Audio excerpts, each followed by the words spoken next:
একবার এক দোকানদার তার ছেলেকে বলল যে অমুক জায়গায় একজন জ্ঞানী ব্যক্তি আছে, তার থেকে তুমি সুখের মন্ত্র শিখে আসো। সো সে এটা বলে তার ছেলেকে কিছু টাকা পয়সা দিল। ছেলেটা পাহাড় পর্বত ধুধু মরুভূমি সব কিছু পাড়ি দিয়ে অবশেষে একটা পাহাড়ের উপরে একজন ওই জ্ঞানী ব্যক্তিটার কাছে গেল। সো ওই জ্ঞানী ব্যক্তিটা শহরের মধ্যে এতটাই ফেমাস ছিল যে তার চারপাশে অনেক লোক। সো প্রায় 2 ঘন্টা পর এই ছেলেটা ওই জ্ঞানী ব্যক্তিটার সাথে দেখা করার বা কথা বলার সুযোগ পেল।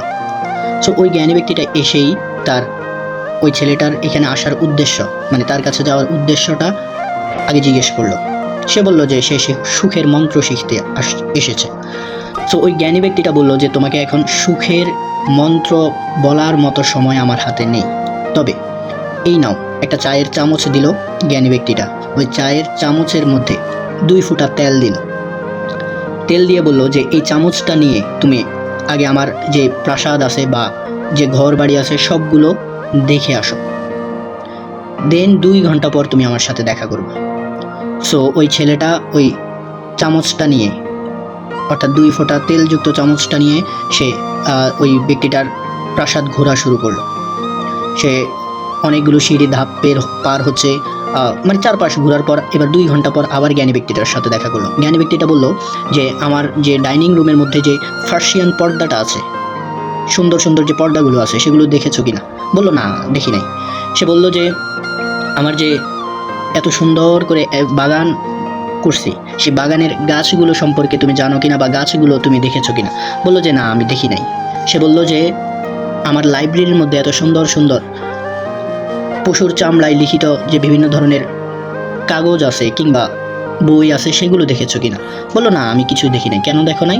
আমি শুধুমাত্র এই 2 ফোঁটা তেল যেন ছিটকে পড়ে না যায় সেই দিকে খেয়াল রাখছি।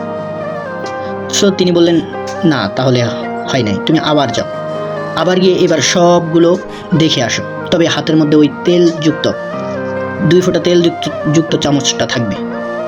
সো ছেলেটা এবার ভালো মতো করে দেখে আসলো, ওই বাগানটা দেখলো, তারপরে তার যে প্রাসাদ আছে প্রাসাদের যে বিভিন্ন আসবাবপত্র আছে সবগুলো এবার ভালো করে দেখে আসলো। দেখে আসার পরে এবার জ্ঞানী ব্যক্তিটা তাকে জিজ্ঞেস করলো যে এটা দেখেছো কিনা? সে বললো দেখেছি। বাগানগুলো সুন্দর করে দেখেছো কিনা? দেখেছি। লাইব্রেরির মধ্যে যে বইগুলো আছে ওগুলো দেখেছো কিনা? হ্যাঁ, সুন্দর মতো সবগুলো দেখেছি। এবার তিনি প্রশ্ন করলেন তোমার হাতে যে আমি 2 ফোঁটা তেলযুক্ত চামচটা দিলাম, ওই 2 ফোঁটা তেলটা কোথায় গেল? সে দেখলো যে চামচের মধ্যে তেলটাই নাই। তখন ওই জ্ঞানী ব্যক্তিটা জাস্ট একটা বাক্য বলছে যে মনে রাখবা, সুখের মন্ত্র হলো তুমি এই পৃথিবীর বিস্ময় দেখবা, এই পৃথিবীর সৃষ্টি দেখবা, এই পৃথিবীর দিকে খেয়াল রাখবা, এই পৃথিবীর আনন্দ উপভোগ করবা, তবে এতটুকু মনে রাখবা যে ওই চামচের মধ্যে যে 2 ফোঁটা তেল আছে কিংবা ওই চামচের মধ্যে যে তেল আছে সেটা যেন পড়ে না যায়।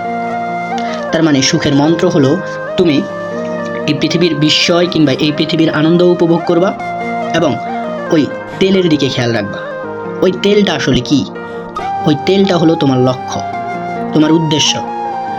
মনে রাখবা, ছোটবেলা থেকেই আমরা একটা উদ্দেশ্য সেট করে ফেলি যে আমি এটা হব বা আমি এই কাজ করব বা আমি বড় হয়ে এরকম টাইপের মানুষ হব।